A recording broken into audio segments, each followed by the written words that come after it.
Choosing the wrong neighborhood in Florida can turn your dream move into a big regret, and that's even if you choose the perfect house. I'm Jeff O'Leary, the Village Guru, and in today's video, I'm going to tell you exactly what I do with my clients to help them find the perfect home in the perfect neighborhood for their lifestyle. Now, before we get on with the video, if you haven't already done so, be sure to subscribe to this channel so you don't miss any other updates. Now, having said that, let's get on with the video.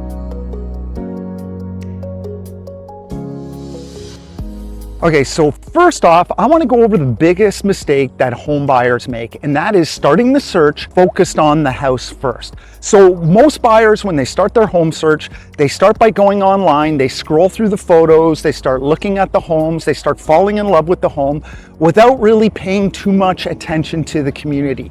Now, the problem with this is, while you can find a great home and it might even fit into your price range, if it's not in the right area, you might not be happy with things like the commuting time, with the amenities, with the neighborhood vibe. There's a lot of things that go into truly making your home special, and neighborhood is just as important as the house itself. Instead, you're gonna wanna flip the script and start with the right community first. By narrowing down the right areas to live, you're gonna make your home search faster, you're gonna be more happy with the results, and you're gonna get a better deal. And the first step in doing this is to get really clear on what you want. So let's start there. So now I'm gonna give you the steps to narrow down the right community. First off, you're actually going to start with the bricks and mortar, so the house itself. During this step, you're going to list out, what do you need in a house? How big does it need to be? How many bedrooms? How many bathrooms? All the regular stuff that you think when you're going to buy a home. This is really important because if you don't have a clear list of what you want in a home, then it's like going to the grocery store without a list, which inevitably means you're going to buy something that you really didn't want or really didn't need. The next step is you're going to want to get really clear on what your buyer profile is.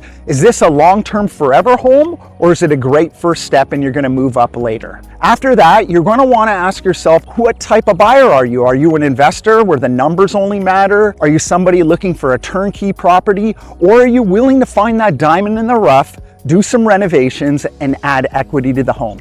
All these questions are going to frame the type of homes and communities that you're going to search in. Step number 3, you need to determine your must-haves, your like-to-haves, and your can't-haves. This is a step that most buyers never think of, so I'm going to break them down really quickly. So first off are your must-haves. These are things that you must have in a home in a community in order to buy it. Easy example, if you have 3 kids and you need 4 bedrooms and you must have 4 bedrooms because you want everybody to have their own bedroom, then obviously you can't buy a home that has 3 bedrooms. You need to have these hard lines, that way you're not wasting your time looking at properties that are never going to suit you. Next, you're going to want to determine your nice to haves. These are things that are really great, are really important, but at the same time might not be deal breakers. For example, my wife and I both want a pool. However, for me, that might be a deal breaker where for my wife, she wants the pool, but if all of a sudden we found a house that had a great deal, an amazing kitchen, the best decor, well, she would pass on the pool and do it later. So knowing the difference between a must-have and a nice-to-have will really help you when it comes time to actually decide on what house to go for. And finally, the last thing you need to list out are your can't-haves. These are deal breakers. These are things that if the home or the community has it, then you don't even want to see it. This is going to help you to narrow things down and not waste time during your home search. Easy example is maybe you're a person who does not want their home to back up to another house. If that's the case, then no matter how nice the house is, you don't need to see it. This is going to provide clarity for yourself and for your agent if you use one. In order to narrow down the search, you're going to avoid compromising or possibly offering on a home that's not really your dream home and that you might not be happy with in the long run. So once you've done that, the next step is to define what your lifestyle is going to look like. And a lot of this will be affected by the community you choose. So for example, is having a walkable lifestyle that's close to amenities important to you? Or perhaps security is a big deal and you want a gated community. Maybe you want a lot of amenities such as pools and fitness clubs. Whatever be the case, we can start to narrow down the type of community you're looking to live in. I also suggest that once you list everything you want in a community, that you prioritize them. That way you understand what's really important and things that you might be able to compromise on. And my final tip about this is that once you've done this list, if you're buying your home with another person, that each of you do it separately and then compare your answers. Trust me on this, it's gonna avoid you a lot of problems in the future and headaches and possible arguments. Just do it. Believe me, it works. Okay, so once you've gotten all this done, the next step is to start identifying communities that actually have everything you want in your criteria. And here's the thing, if you skip this step, you may waste time looking at homes, falling in love, only to find out that the community does not suit your needs. And this is why in my buyer's process, from over 18 years of working with hundreds of buyers, I have a dedicated consultation for this exact thing. Because narrowing down the right neighborhood saves you time, and it also makes the search so much more efficient and gets you the home that you really want. So do not skip this step of narrowing down the communities. All right, so if you're looking to buy a home, reach out to me, my contact's in the description. And for everybody else, I'm gonna quickly narrow down the main types of communities you're gonna find here on the Gulf Coast of Florida. So the first community I wanna talk about are master planned HOA communities. Most of the communities here in Lakewood Ranch are master planned. So think about things like gated communities, lots of amenities, manicured, everything is set up for your lifestyle. And that is great. However, keep in mind in an HOA community, you do have to deal with rules that you otherwise wouldn't. You have additional fees, and some people do not want to be constrained. They want the freedom to do what they want on their own property. So if that's you, you might want to keep that in mind if you're looking at HOA communities. So the next community I want to touch on are condo communities. So like HOAs, they do have a lot of rules. However, condos are even more strict. You have to remember, not only are you sharing the land, now you're sharing the walls with your neighbors. So with condos, the fees could be higher, the rules could be stricter, and you have to keep an eye on the financials of the corporation and whether there's any special assessments. On the bright side, condos are a great opportunity if you're somebody who wants a turnkey lifestyle.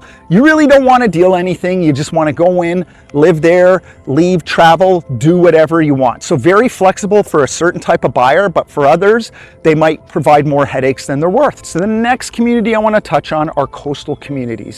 So think sun, fun, and sand. Living close to the beach sounds great. It's amazing. I'd love to go for a walk every day on the beach. However, you do have to think of the downfalls of also living by the beach. So number one, our properties are more expensive. Number two, insurance is way more expensive. You have a much higher risk of having damage whenever we do get a storm.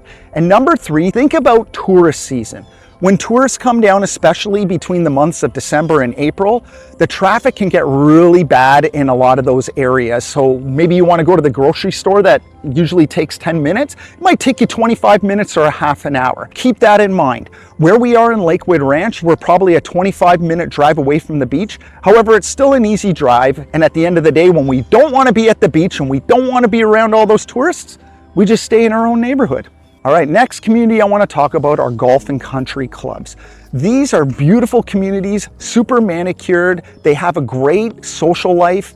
If you love golf, they might be the best thing for you. However, if you're not really into golf and you're not going to golf all the time, keep in mind that the fees are probably going to be much higher. And with a lot of homes that you buy, you might actually be forced to join a golf club, which can get really expensive. So next property I want to talk about are homes that are in older, more established communities such as Sarasota and Bradenton. Think a regular city house, so you don't have an HOA, you're kind of just on your own in a regular city. There's some pros to this. You don't have as many rules to follow. You can pretty much do what you want with your house. However, in this area, most of those homes tend to be older, so you might have to deal with issues such as wiring, electrical, plumbing, and also keep in mind that when those areas were developed, they weren't developed to the same standard that a newer community, say in Lakewood Ranch, was. You have to always upkeep the maintenance and make sure that everything is on point, or else you might be dealing with issues. And finally, the last community I want to touch on are rural communities. So I understand a lot of people are interested in this. They want peace and quiet. They want to be able to do what they want with their own land, and maybe they want some acreage to pursue their hobbies. However, if you're not from Florida, keep in mind that when you're living in the country, you're going to have to deal with country things such as wild animals and everything else that comes along with that. So before you go ahead and buy your dream farmstead or home in the country, make sure you're prepared for what you're going to have to deal with. So I hope you enjoyed these tips. Now, before we wrap this video up, I want to leave you with some tips that I think are going to help you on your home search. So I've written them down here so I don't forget them. Here we go. So before you make your decision, take the time to experience the neighborhood first. That means visit the community at different times of day. For instance, traffic might be dead at 7 in the morning. However, if you go back at 6, you might see a different thing. I think this is important because you really want to know what you're getting into. Next tip is to check out the local spots. So that's the restaurants, the supermarkets, the coffee shops, and just get a general vibe of the area. You can determine a lot what a neighborhood is like by going to those places. Next, try talking to the residents. Go over to the community center, just strike up a conversation, ask people, do they like it? What would they improve about the community? You'll find a lot by asking the residents. Take the time to really explore. Go to an open house, walk through the home, see what it's like. Use this time to gather information because it's going to help you to really determine if it's the right place for you to live. And my other tip is you always want to keep your eye on the future. So for instance, is the area growing? Are there new developments and projects planned in the greater area? This will affect your future equity. Next, a really big question, especially for younger people, is how is your life going to change in the next 5 years? So for instance, you might be a newly married couple and you're looking at a smaller house that's really nice. However, if you plan on having kids in the next couple of years, you might be forced to move. By knowing what your life might look like in the next 5 years, you can make a really sound decision because the goal of buying a home should be at least a minimum of 5 years. That gives you enough time to build equity and make sure that you're winning at the real estate game. And last but not least, you always need to ask yourself what the resale potential of this home will be. And this is something your realtor can help you with. You want to make sure that the home you're buying, while you're looking to live in it and enjoy it, it is an investment at the end of the day, and you want to make sure you make the right one. And there you have it. I hope you enjoyed these tips on choosing the right community. Have any questions about real estate? Always feel free to contact or email me. Looking for a home in Lakewood Ranch, Sarasota, Manatee County, or the surrounding areas? Well, you know what to do. Give us a call, send us a message, and we'll have you set up right away. I'm Jeff O'Leary, the Village Guru. Let's get you moving.